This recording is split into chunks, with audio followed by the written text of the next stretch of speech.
स्वागत है दोस्तों आपका अपने YouTube चैनल NCERT जिंदाबाद में। और आज हम स्टार्ट करने वाले हैं क्लास 6 की जियोग्राफी और उसका 6वां पार्ट पृथ्वी के प्रमुख स्थल रूप।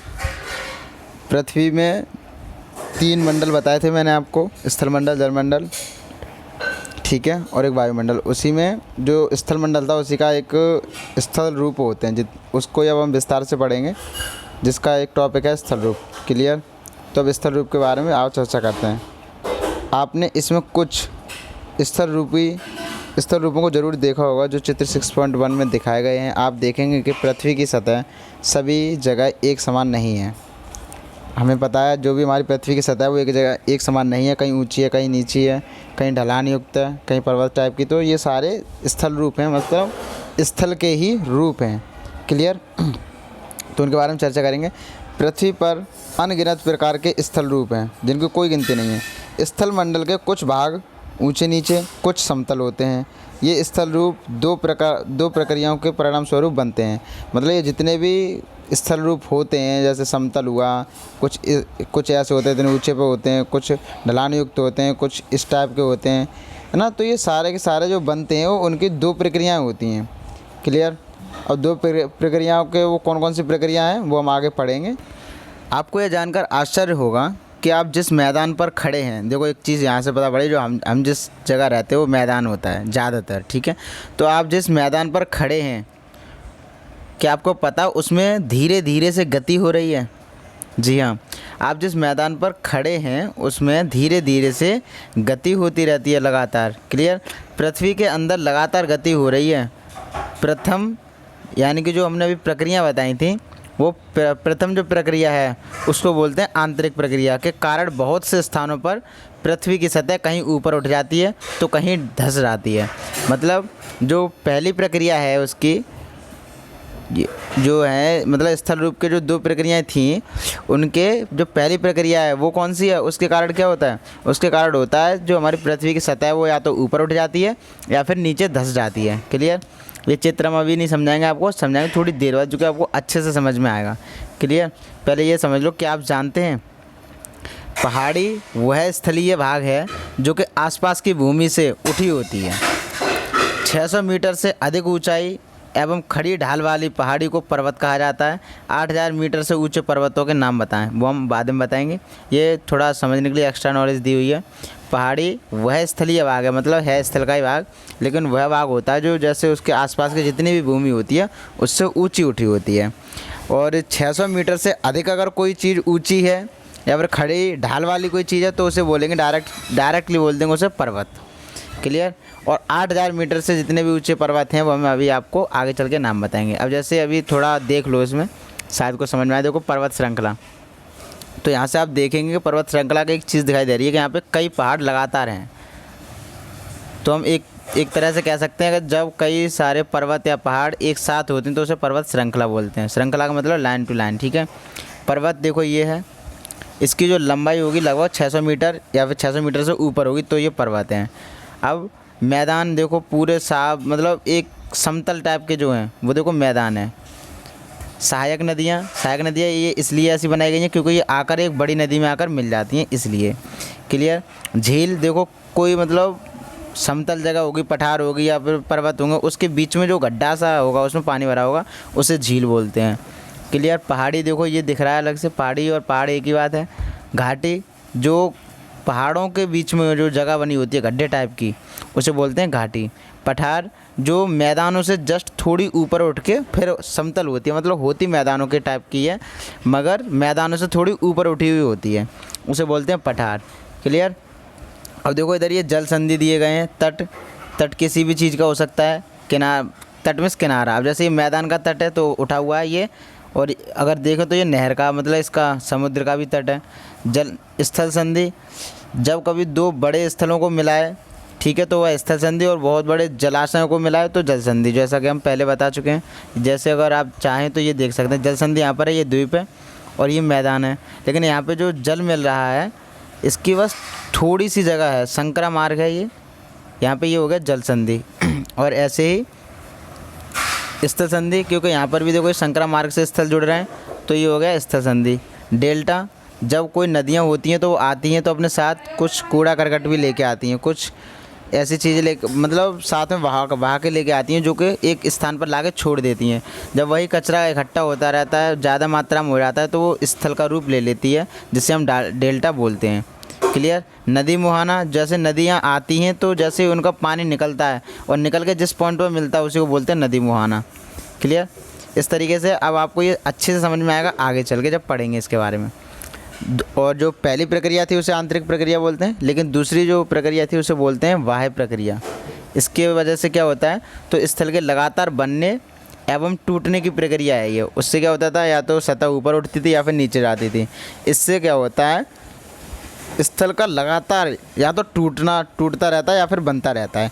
वो किस प्रकार, तो देखो पृथ्वी की सतह के टूटकर घिस जाने को कहते हैं अपर्दन। अपर्दन जो होता है, जब भी कोई भी सतह है वह टूट कर घिसती रहती है और एक दिन वो आता है, हो सकता है वो ख़त्म भी हो जाए। ठीक है, समतल रूप ले लेती है। इस प्रक्रिया को बोलते हैं अपर्दन। मतलब मिट्टी का जो कटाव होता है उसे अपर्दन बोलते हैं। अपर्दन की क्रिया के द्वारा सतह नीची हो जाती है। क्लियर। अब देखो, तथा निक्षेपण की प्रक्रिया के द्वारा इनका फिर से निर्माण होता है। ये दो प्रक्रियाएं बहते हुए जल, वायु और बर्फ़ के द्वारा होती हैं। मतलब अगर ये देखा जाए तो ये जो दो प्रक्रिया हैं, अपर्दन और निक्षेपण, ये तीन चीज़ों से होती हैं। एक वायु, जल और बर्फ़, तीनों से हो सकती हैं। ठीक है। हम विभिन्न स्थल रूपों को उनकी ऊंचाई एवं ढाल के आधार पर बता सकते हैं। जैसे पर्वत हैं या फिर ये पठार हैं या फिर मैदान हैं, इन सब में हम इन्हें वर्गीकृत कर सकते हैं। क्लियर। अब देखो आता है पर्वत के बारे में पढ़ेंगे विस्तार से। तो पर्वत पृथ्वी की सतह की प्राकृतिक ऊंचाई है। इसे कोई बनाया नहीं गया है, हैंडमेड नहीं होते, ये प्राकृतिक होते हैं जो अपने आप ही ऊंचे होते हैं। पर्वत का शिखर छोटा तथा आधार चौड़ा होता है। कहने का मतलब जो पर्वत होते हैं वो इस टाइप के होते हैं, इस टाइप के। अगर आप इसकी चौड़ाई देखेंगे तो कितनी है, लेकिन शिखर देखेंगे तो कम है। क्लियर। तो ये है पर्वत, और यह आसपास के क्षेत्र से बहुत ऊंचा होता है। जैसे कि हम पहले बता चुके हैं 600 मीटर का होगा या फिर 600 मीटर से ऊंचा, तो ये पर्वत कहलाएंगे। काफ़ी ऊंचा होता है। कुछ पहाड़ बादलों से भी ऊंचे होते हैं। जैसे जैसे आप ऊंचाई पर जाएंगे जलवायु ठंडी होती जाती है। कुछ पर्वतों पर हमेशा जमी रहने वाली बर्फ़ की नदियाँ भी होती हैं। क्लियर। और उन्हें जो बोला जाता है, जैसे पर्वतों पर जो बर्फ़ जमी होती है उसे कोई बर्फ़ नहीं बोलते, उस पूरी चीज़ को बोलते हैं हिमानी। क्लियर। जैसे कि मैंने अभी आपको दिखाया पर्वत श्रृंखला, जिस जगह मैंने दिखाया था आपको ये चीज़ देखो, तो आप इस चीज़ को एक हिमानी का रूप दे सकते हैं, जो कि ये नदी के रूप में इस तरह से बहा के चली जाती है, तो इसे बोलते हैं हम हिमानी। क्लियर। तो यहाँ कुछ ऐसे भी पर्वत हैं जो समुद्र के भीतर हैं। ये आया लॉजिक, मतलब ऐसा नहीं है कि जो पर्वत होते हैं वो सिर्फ सतह से उठकर ऊपर की साइड होते हैं स्थल में, वो जल में भी हो सकते हैं। लेकिन जल का जो स्थल होगा, निचला वाला जो तल होगा, वहाँ से स्टार्ट हुआ होगा तो वो हुआ तो पानी के अंदर ना, लेकिन वहाँ के समतल से, जैसे समझ के चलो कैसे होगा, जैसे समझ के चलो, पहले पानी का कलर बना लेते हैं। मान लो ये पानी है, इतना ये पानी है। ठीक है। अब ये समझ के चलो कि जो धरती है वो कहाँ पर है, ये है। अब इतना तो ये पानी है ऊपर। अब हम समझ के चलो कि ये तो ये समतल है, यहाँ से मान के चलो इतनी उठी हुई है ऐसे। तो क्या देखेंगे हम कि आसपास की जो भूमि है वो तो समतल है, लेकिन उसी में अंदर ही पानी में इतनी उठी हुई है, लेकिन है तो पानी में, क्योंकि पानी यहाँ तक है और पर्वत यहाँ तक, तो ये कहलाएगा क्या, पर्वत। क्यों? क्योंकि समतल से आसपास की भूमि से ऊपर उठा हुआ है, इसलिए। क्लियर। तो ये कहने का मतलब ये, पर्वत सिर्फ स्थल मंडल का मतलब ये नहीं कि सिर्फ स्थल या फिर ज़मीन पर ही हो, ऐसा भी होता है कि वो पानी के अंदर वाली जो ज़मीन होती है उस पर भी पर्वत हो सकते हैं। अब देखो, लेकिन जिन्हें हम देख नहीं सकते उसके अंदर जाके पता पड़ता है। कठोर जलवायु होने के कारण पर्वतीय क्षेत्रों में बहुत कम लोग निवास करते हैं। भाई निवास करने लायक जलवायु नहीं हो पाती है, क्योंकि वहाँ पे हवा का और जलवायु बहुत ठंडी भी हो जाती है, इसके कारण सांस लेना में मुश्किल हो जाता है। वहाँ का जो धरातल होता है खड़ी ढाल वाला होता है, तथा कृषि योग्य भूमि की कमी होती है। पर्वत एक रेखा के क्रम में व्यवस्थित हो सकते हैं, जिसे क्या बोला जाता है, श्रृंखला। मतलब पर्वत श्रृंखला, मतलब एक प्रकार से आप ये कह सकते हो एक के बाद एक अगर पर्वत ज़्यादा होते हैं तो उसे हम पर्वत नहीं, फिर हम उसे बोलते हैं पर्वत श्रृंखला। अब देखो, एक होता है वलित पर्वत, जो कि हमारा अगर हिमालय देखा जाता है वो हिमालय का वलित पर्वत है। वलित पर्वत का मतलब है इस टाइप से जो होते हैं, इस टाइप से, ये वलित पर्वत कहलाते हैं। क्लियर। और भूपर्पटी इसका ये वाला भाग होता है, क्लियर है। देखो ये जो है ये हमारे हिमालय का सीन है ना, ऐसा ही इस टाइप से। अब आगे बढ़ते हैं। पर्वत श्रृंखला समझ गए। पर्वत श्रृंखला कहा जाता है और बहुत से पर्वतीय तंत्र समानांतर श्रृंखलाओं के क्रम में होते हैं, जैसे जो सैकड़ों किलोमीटर में फैले होते हैं। हिमालय, आल्प्स तथा एंडीज क्रमशः एशिया में है, ठीक है। मतलब हिमालय कहाँ पर है, एशिया में है, और आल्प्स कहाँ पर, यूरोप में है ना। और एंडीज अगर देखा जाए तो दक्षिण अमेरिका में। इन ये सारी यहाँ की पर्वत श्रृंखलाएँ हैं। पर्वतों की जो ऊंचाई होती हैं और आकार जो होता है उन दोनों में भिन्नता होती है। जैसे पर्वत 3 प्रकार के होते हैं, वलित पर्वत, भ्रंशोत्थ पर्वत और एक हुआ ज्वालामुखी पर्वत। इनके बारे में चर्चा करें तो हिमालय तथा आल्प्स जो 2 पर्वत जो हैं या श्रृंखला हैं, ये दोनों क्या हैं, एक वलित पर्वत हैं, क्लियर, जिनके सतह ऊबड़ खाबड़ होती है तथा शिखर शंक्वाकार होता है। मतलब जो वो होती है एक प्रकार से, अगर आपको चित्र देख के साथ समझ में आए, देखो यहाँ पर कोई इनका आकार नहीं है। अगर सतह देखी जाए तो देखो यहाँ पर भी देखो कहीं ऐसे उठी हुई, फिर ऐसी इस टाइप से ये है, ठीक है। मतलब कोई एक विशेष आकार नहीं, लेकिन यहाँ देखो यहाँ पे ऐसी है, फिर यहाँ से फिर दोबारा ढलान में यहाँ पर ऐसी है। तो ये इनकी जो सतह होती है ऊबड़ खाबड़ होती है, लेकिन इनका जो शिखर होता है वो शंक्वाकार होता है। तो ये होते हैं वलित पर्वत, क्लियर। भारत की अरावली श्रृंखला अगर देखी जाए तो विश्व की सबसे पुरानी वलित पर्वत श्रृंखला है। देखो ये क्वेश्चन बना कि विश्व की सबसे पुरानी वलित पर्वत श्रृंखला कौन सी है और वह कहाँ पर है, तो हम बोलेंगे अरावली है, जो कि भारत में है। अपर्दन की प्रक्रिया के कारण यह श्रृंखला घिस गई है। अपर्दन जो मैंने आपको बताया था, ठीक है, उसकी वजह से यहाँ पर ये जो है अपर्दन होता है इस जगह पर, क्लियर। तो जिसकी वजह से वह घिस चुकी है। उत्तरी अमेरिका के अपलेशियन तथा रूस के यूराल जो पर्वत है, यूराल जो पर्वत बताया था मैंने, एशिया और यूरोप को जो जॉइंट करता है उसी को बोलते हैं यूराल पर्वत, वह गोलाकार दिखाई देते हैं एवं इनकी ऊंचाई भी कम है। ये बहुत पुराने वलित पर्वत हैं, क्लियर दोनों। जब बहुत बड़ा भाग टूट जाता है तथा ऊर्ध्वाधर रूप से विस्थापित हो जाता है तो वह कहलाते हैं भ्रंशोत्थ पर्वत। उनका निर्माण होता है, ऊपर उठे हुए खंड को बोलते हैं उत्खंड, मतलब हार्स्ट, क्लियर। देखो ये बहुत इंपॉर्टेंट है कि भ्रंशोत्थ पर्वत, क्वेश्चन ऐसे ही बन सकता है कि जब भ्रंशोत्थ पर्वत का निर्माण होता है तो ऊपर उठे हुए भाग को क्या बोलते हैं या फिर नीचे धंसे हुए भाग को क्या बोलते हैं, क्लियर है। तो देखो इनका निर्माण होता है, ऊपर उठे हुए भाग को क्या बोलते हैं, उत्खंड यानी हार्स्ट, एवं नीचे जो धंसा हुआ खंड होता है उसको बोलते हैं ध्रुवणिका भ्रंश या फिर ग्रावेन, क्लियर है। तो ये बहुत इंपॉर्टेंट चीज़ है। अब देखो चित्र के अगर माध्यम से समझें तो ये आप देख सकते हैं, ये समझ के चलो ये कोई पहाड़ था इस टाइप से, ठीक है। अब ये जो हुआ क्या कि ये जो हिस्सा है ये तो ऊपर उठ गया और ये ध्रुवणिका भ्रंश है ये नीचे हो गया, तो इस टाइप से इस तरह की जो आकृति बन गई एक प्रकार की। तो इन्हें बोला क्या रहता है, मतलब है तो आसपास की ज़मीन है, वहाँ से तो ऊंची है ना, तो हुए तो पर्वत, लेकिन कैसे हुए, तो ये हुए भ्रंशोत्थ पर्वत, ठीक है। तो जो नीचे गया भाग उसे बोलेंगे ध्रुवणिका भ्रंश और जो ऊपर गया उसे बोलेंगे उत्खंड भ्रंश, मतलब इसको ग्रावेन और उसको हास्ट, क्लियर। अब देखो यूरोप की राइन घाटी, यूरोप की जो राइन घाटी तथा वॉज सेज पर्वत इस तरह के पवित्र तंत्र के उदाहरण हैं। मतलब अगर कहा जाए कि इसके उदाहरण दीजिए तो देखो भ्रंशोत्थ पर्वतों के उदाहरण अगर देखा जाए तो 2 हैं, एक राइन घाटी और एक वॉज सेज पर्वत, क्लियर। अब देखो एटलस में दिए गए विश्व मानचित्र से उनकी स्थिति को देखिए और इस प्रकार की भू आकृतियों के कुछ और उदाहरणों का पता लगाइए। और भी उदाहरण आप देख सकते हैं, सर्च भी कर सकते हैं और मानचित्र में देख के पता करो तो और अच्छी बात है। ज्वालामुखी पर्वत जो है तो ज्वालामुखी क्रियाओं के कारण ही बनता है, क्लियर। अफ्रीका का जो माउंट किलिमंजारो है और जापान का फिजियामा इस तरह के पर्वतों का उदाहरण है। मतलब जो उसका जापान का एक है फिजियामा और अफ्रीका का है माउंट किलिमंजारो, ये दोनों कौन से हैं, ज्वालामुखी वाले, और किस क्रिया से बने हैं, ज्वालामुखी क्रिया से ही बने हैं, ठीक है। तो पर्वत बहुत लाभदायक होते हैं। पर्वत जल के संग्रहगार भी होते हैं, जैसे कह सकते हैं कि अगर पर्वत हैं तो इसका मतलब ये है कि पानी को भी वो इकट्ठा कर रहे हैं, क्लियर। जलाशयों के जल को लोगों तक पहुंचाया भी जाता है इन्हीं के माध्यम से, और इन पर जो बहुत सी नदियों का स्रोत पर्वतों स्थित हिमालयों में भी होता है ना, इस टाइप से बहुत सारा होता है। चलो पढ़ते हैं। देखो पर्वत जल के संग्रहगार होते हैं, बहुत सी नदियों का स्रोत पर्वतों में स्थित हिम नदियों में होता है। कहने का मतलब ये जो मैंने जब आपको पर्वत श्रृंखला दिखाई थी ऊपर बर्फ़ दिखाई थी, तो बहुत सारी जो नदियाँ होती हैं वो उनसे ही चलती हैं। समझ में आया? उनका जो स्रोत होता है वो वहाँ पर जमी हुई जो हिम नदी होती है वही होती है। क्लियर? जलाशयों के जल को लोगों तक पहुँचाया जाता है। पर्वतों के जल का उपयोग सिंचाई एवं पनबिजली के उत्पादन में भी किया जाता है। क्लियर? नदी, घाटियाँ और वेदिकाएँ कृषि के लिए उपयुक्त होती हैं।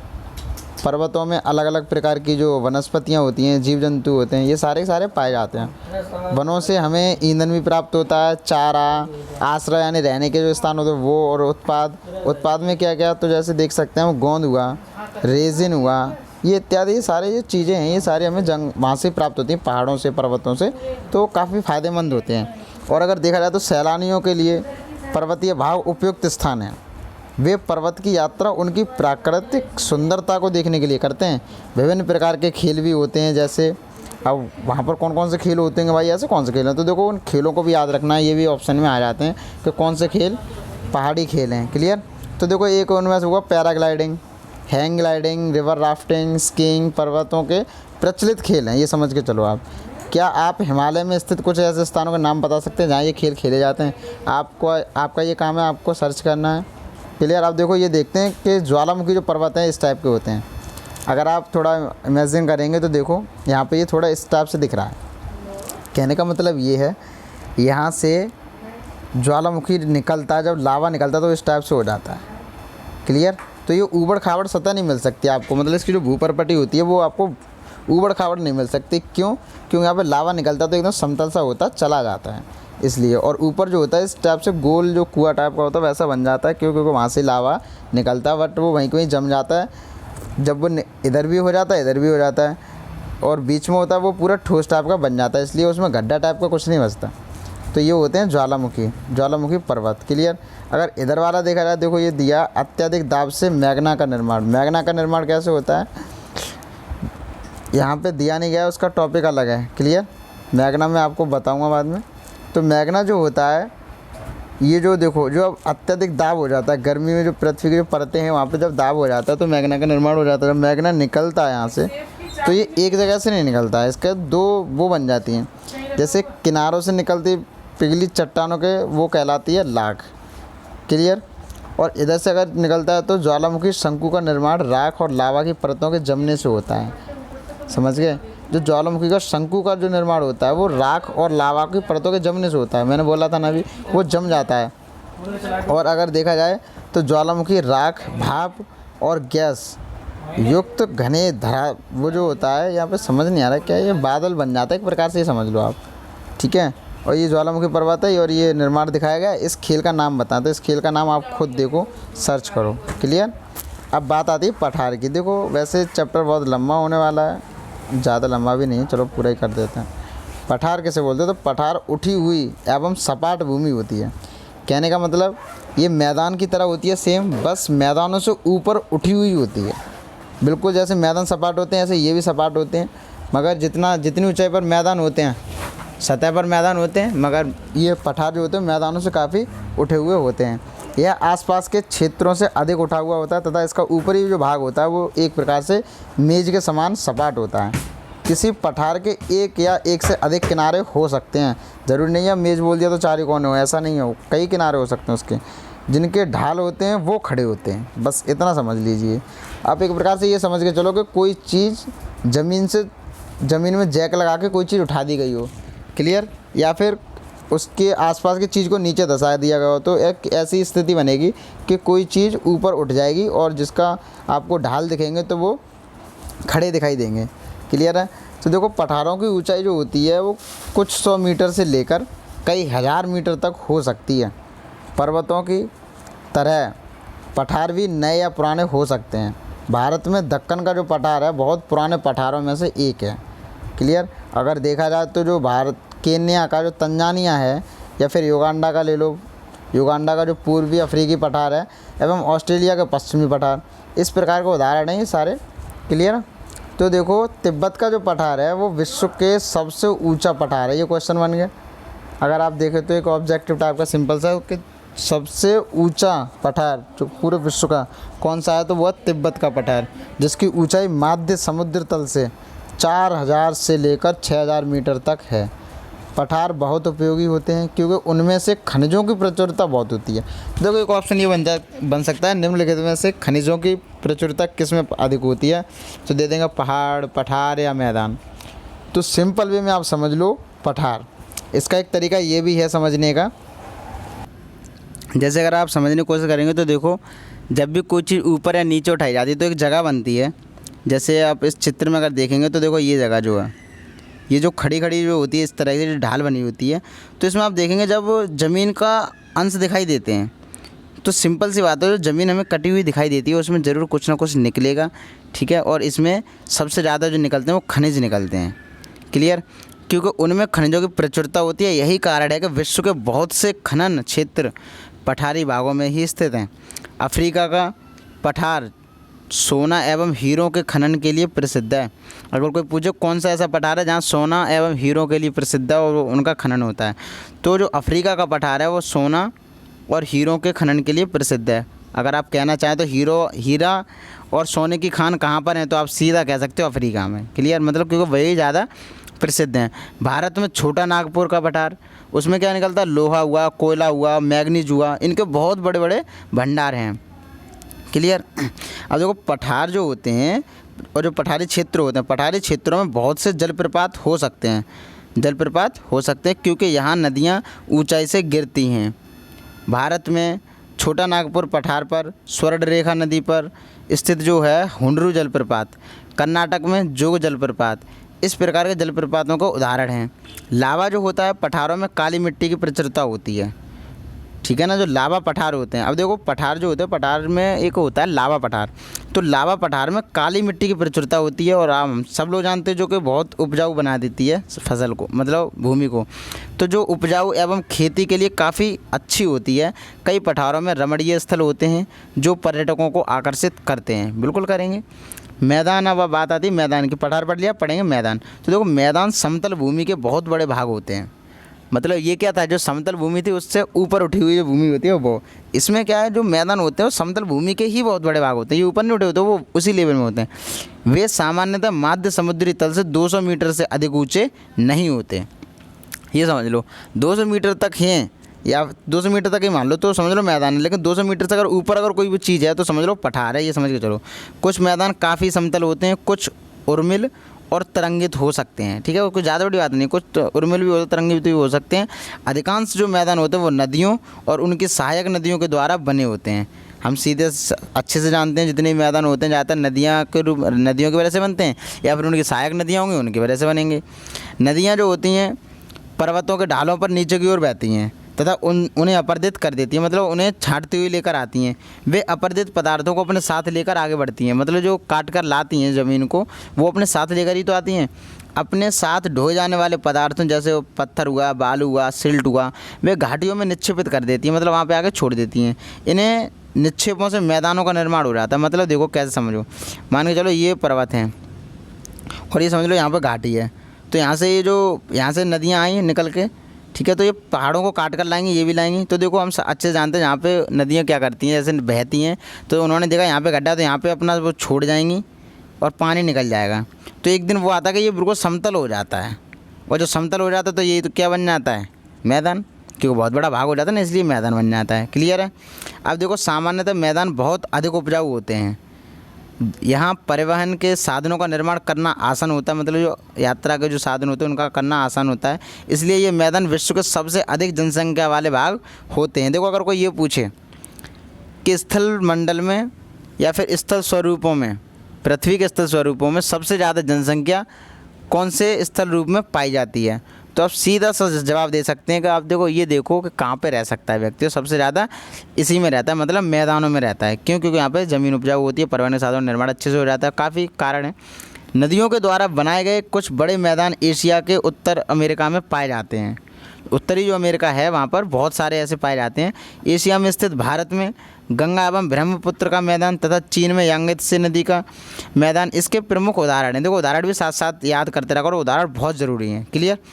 अब देखो हो सकता है कि मैं कहीं यही वो ना दे दूँ आपको क्वेश्चन, वहाँ पर फेसबुक पेज पर है ना, तो फेसबुक ग्रुप पर जल्दी जाकर जुड़ जाइए आप, क्योंकि वहाँ पे मैं पर डे क्वेश्चन डालता हूँ हर चैप्टर से। क्लियर? तो जो मैदान है मनुष्य के रहने के लिए सबसे उपयोगी क्षेत्र होते हैं। यहाँ की जनसंख्या बहुत अधिक होती है क्योंकि मकानों के बनाने तथा खेती के लिए यहाँ समतल भूमि की प्रचुरता होती है। उपजाऊ मिट्टी के कारण यहाँ भाग है, यह भाग जो होता है खेती के लिए काफ़ी उपयुक्त तो होता है।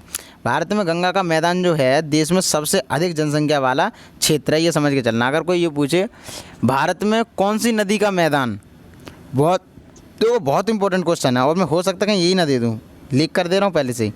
भारत में ऐसा कौन सी नदी का मैदान है जिसमें सबसे ज़्यादा जनसंख्या है, तो आप सीधा सीधा कहेंगे गंगा का जो मैदान है देश में सबसे अधिक जनसंख्या वाले क्षेत्र वहीं पर हैं। क्लियर। ये देखो क्षेत्र ऐसे लग रहा है जैसे केरल का है या फिर साउथ का है कि नहीं, लेकिन ये गंगा के वहाँ का है। क्लियर। ये मैदान देखो, मैदान इस टाइप के होते हैं। यहाँ पे आप देखो, अगर आप गौर करेंगे तो क्या देखो, पेड़ भी बाकायदा, फसल भी है, पानी भी है, आराम से मतलब सब चीज़ रहने लायक अच्छे से होता है, सब कुछ, कोई दिक्कत नहीं होती रहने में। और देखो स्थल रूप एवं लोग, अब तो स्थल रूप देख लिए, अब देखो लोग। तो स्थल रूपों की विभिन्नता के अनुरूप ही मानव विभिन्न प्रकार से जीवन यापन करते हैं, मतलब जैसा देश वैसा वेश बना लेते हैं, आप ये समझ के चलिए। पर्वतीय क्षेत्रों का जीवन कठिन होता है, वो तो हम भी जानते हैं। पर्वतीय क्षेत्रों में कोई जैसे शहरी लोग होते हैं या गांव के लोग होते हैं वैसा तो जीवन हो नहीं पाता, क्योंकि पर्वतीय क्षेत्रों में बहुत सारी कठिनाइयाँ आती हैं, हम भी जानते हैं। तो मैदानी क्षेत्रों का जीवन पर्वतीय क्षेत्रों की तुलना में सरल होता है। देखो सबसे बड़ी प्रॉब्लम जो होती है वो एक बात आप ये समझ लीजिए कि मान के चलो एक पर्वत है, आप पर्वत के ऊपर रह रहे हैं और नीचे आकर एक कोई मार्केट है, ठीक है, तो और ये बताओ और भाई एक मैदान है, तो मैदान वाला मार्केट पर डे चला जाया करेगा या फिर मैदान वाला वो पर्वत वाला? तो पर्वत वाला क्या सोचेगा, अरे यार महीने में कभी चले जाया करेंगे तो कुछ कर लेंगे। कभी कभी ऐसा भी दिन आ सकता है कि वो भूखा ही सो जाएगा। तो बस एक छोटे से उदाहरण से आप ये समझ लो कि वहाँ की जो रहना सहना होता है वो रहन सहन बहुत कठिन होता है, ठीक है ना, और रहना बहुत मुश्किल भी पड़ जाता है। और अगर जलवायु से देखें तो जलवायु से तो बहुत ही ज़्यादा है कि नहीं। अब देखो मैदानों में फसलें उगाना, समझ के चलना, मैदानों में फसलें उगाना, घर बनाना या सड़कें बनाना पर्वतीय क्षेत्रों की तुलना में अधिक आसान होता है। विभिन्न प्रकार के स्थल रूपों में रहने वाले लोगों के रहन सहन के तरीकों में कुछ अंतर होता है। क्या आप उनमें से कुछ अंतरों को बता सकते हैं? बहुत अंतर बता सकते हैं हम तो, लेकिन हम क्यों बताएं, हमारे बच्चे बता देंगे। बच्चों बता देना, क्लियर है, बता देना इन सबको कौन कौन से अंतर हो सकते हैं। कभी कभी प्राकृतिक आपदाएँ जैसे भूकंप हुआ, ज्वालामुखी हुआ, उद्गार, ज्वालामुखी का जो उद्गार होता है वो हुआ, तूफान हुआ या बाढ़ बहुत विनाश कर देते हैं। समझ रहे हो। तो इन आकस्मिक घटनाओं के बारे में जागरूकता पैदा करके हम इनमें आने वाले खतरों को कम कर सकते हैं। बिल्कुल सही बात है, हम कर सकते हैं। हम कितने तरीक़ों से जल एवं स्थल को उपयोग में ला सकते हैं? देखो आप अच्छे से तुम खुद बताओ, पहले तो खुद वो सोचो जो मतलब जैसे आप उपयोग करते हो, जल को किस तरह से प्रयोग करते हो और अपनी ज़मीन को किस तरह से प्रयोग करते हो। बहुत सारे उदाहरण आप यहीं से निकाल सकते हो। क्लियर। अब देखो हम कितने तरीक़ों से जल एवं स्थल को उपयोग में ला सकते हैं, इसका पता हम अपने आसपास के क्षेत्र से लगा सकते हैं। प्राय हम स्थल का उपयोग गलत तरीके से करते हैं, जैसे उपजाऊ भूमि पर मकानों का निर्माण करना। हाँ देखो ये चीज़ बहुत इंपॉर्टेंट है। कभी भी मान लो अगर कोई ऐसा खेत है जहाँ पर अच्छी सी फसल होती है, बहुत उपजाऊ खेत है, तो वहाँ पर मकान बनाने की क्या ज़रूरत है? भाई आप ये बताओ, मकान हर जगह बना सकते हो, हर भूमि पर मकान बना सकते हो, लेकिन हर भूमि पर क्या फसल उगा सकते हो? नहीं ना। तो ऐसी जगह हमेशा मकान बनाने चाहिए जहाँ पर ये समझ लो कि कंकड़ वगैरह वाली ज़मीन हो, कंक्रीट, ऐसी जगह बनाओ जहाँ पे फसल नहीं उगाई जा सकती है ना। लेकिन क्या करते कुछ लोग को जो उपजाऊ ज़मीन होती है वहाँ पर मकान बना लेते हैं, जो कि ये गलत है, गलत तरीका होता है ये उपयोग में लाना, ठीक है। जैसे उपजाऊ भूमि पर मकानों निर्माण, इसी प्रकार हम लोग कूड़ा किसी भी भूमि पर या पानी में फेंक देते हैं। देखो ये जल का गलत यूज़ है। क्लियर। कभी भी ऐसा नहीं करना चाहिए जो कि उन्हें गंदा कर देता है। हमें प्रकृति के इस महत्वपूर्ण वरदान का उपयोग इस प्रकार नहीं करना चाहिए। उपलब्ध भूमि केवल हमारे ही उपयोग के लिए नहीं है, यह हमारा कर्तव्य है कि हम आगे आने वाली पीढ़ियों के लिए पृथ्वी को सुरक्षित रखें। बिल्कुल सही बात है, जैसे हमारे पूर्वजों ने हमारे लिए सुरक्षित रखी कोई चीज़, वैसे हमारा भी फ़र्ज़ बनता है कि हम हमारी आने वाली पीढ़ी के लिए सुरक्षित रखें। अब जैसे ये समझ के चलो ये देखो, ये है देखो एक रस्सी से बना हुआ पुल, क्या बेहतरीन है, अरुणाचल प्रदेश में है, ठीक है। अब देखो ये देखो ऐसा करते हैं लोग, आपने भी देखा होगा, हर किसी के शहर में या गांव में ऐसा ज़रूर सीन होगा। ये बताओ इसके कारण कौन है? हम लोग ही तो हैं। लेकिन ये नहीं करना चाहिए, क्योंकि यहाँ पे जानवर भी पी लेते हैं कभी, है ना, और बहुत सारे उपयोग हो जाते हैं, लेकिन वो गलत पड़ जाता है उनके लिए। अब देखो चित्र 1 से लेकर 10 तक को ध्यान से देखिए और प्रत्येक के लिए एक एक वाक्य लिखिए, ठीक है। अब देखो ये चीज़ तो खैर आप भी कर सकते हो। जैसे आप अगर आप इसमें देखें चित्र 1, 2 और 7 में दिखाए गए स्थल रूपों का नाम बताइए। 1, 2 और 7। देखो ये क्या है, ये देख लेना आप, देखो अच्छे से देख लेना पहले आराम से। एक ये हो गया, एक ये हो गया, पहले देख लो ढंग से। ये लो, ये चीज़ क्लियर। और दिया है इन्होंने 7, तो 7 कौन सा मैदान है ये? तो आप गौर से देखेंगे, मुझे तो ये लग रहा है भाई मैदान, क्योंकि यहाँ पर लोग दिख रहे हैं, है कि नहीं? क्लियर है? देखो ये मैदान ही तो है, देखो ये, ठीक है। तो स्थल रूप है तो मैदान। चित्र 9 में दिखाया गया स्थल का उपयोग किस कार्य के लिए हो रहा है? अब देखो चित्र 9 देखो भाई क्या है, चित्र 9 ये है देखो। तो ये क्या किस लिए हो रहा है उपयोग? जानवरों को चारा चरा रहे हैं, ये भेड़ बकरियों को है ना, पालने के लिए किया जा रहा है। तो ऐसे आप खुद देख सकते हैं, चित्रों को देखो आराम से और इनके सवालों के जवाब दो। आसानी से सवाल हैं सब, ठीक है। ये देखो ढली हुई जो डाल वाली जो होती है ना, उस पर देखो ये फसल हो रही है, पत्ती की जो फसल होती है वो होती है ज़्यादातर। तो क्लियर, ये चीज़ आप अपने आप देख लेना, टाइम लगेगा इनमें, फालतू में ऐसे पढ़ने में क्या फ़ायदा। अब देखो क्वेश्चन आंसर आ गए। प्रमुख स्थल रूप कौन कौन से हैं? स्थल रूप मैंने अभी बताए हैं आपको, सारे सारे पढ़ाए हैं। अब पर्वत और पठार में अंतर बताइए। सिंपल सा एक होता है बस, समझ लो, आप दे सकते हो। पर्वतों के विभिन्न प्रकार कौन कौन से हैं आपको बता दिया है। मनुष्य के लिए पर्वत किस प्रकार उपयोगी है? नदियों का निर्माण, अरे ये सब बता दोगे आप सब लोग, है कि नहीं? ठीक है। और जो नहीं आए, टेलीग्राम का लिंक मैं वीडियो में दे देता हूँ हर एक में, और आप उस ग्रुप में जाकर सवाल पूछ सकते हैं, ठीक है। और कोई भी डाउट हो, किसी भी प्रकार का डाउट हो, आप मतलब हमसे पूछ सकते हैं। अगर जैसे समझ लो, वैसे भी अब ये ख़त्म होने वाली है भूगोल कक्षा 6 की, उसके बाद हिस्ट्री, और उधर जो हिस्ट्री चल रही है हिस्ट्री भी ख़त्म होने वाली है। वैसे ही मैं कक्षा 7 की स्टार्ट कर दूंगा, क्लियर। और पॉलिटी भी स्टार्ट करने वाला हूँ मैं कुछ दिनों में ही। तो ठीक है दोस्तों, थैंक यू सो मच। और चैनल को अगर सब्सक्राइब नहीं किया तो चैनल को सब्सक्राइब ज़रूर कर लीजिएगा, क्योंकि यहाँ पर पढ़ाई नहीं गहराई देखी जाती है, समझ में आया? क्योंकि कंटेंट तो सब लोग दे देते हैं, लेकिन कितनी गहराई तक जाना है, किस तरह से पढ़ना है, स्लो लेवल से फास्ट एडवांस लेवल तक हम लोगों को चलना है। और हमको ये सोच के चलना है कि हम कौन हैं, क्या हैं? बिल्कुल हम हैं IAS, ठीक है। ठीक है, थैंक यू दोस्तों, thank you so much. Video को लाइक और शेयर ज़रूर कर देना, और हाँ कमेंट भी कर देना कैसी बनाई वीडियो मैंने, ठीक है। ठीक है।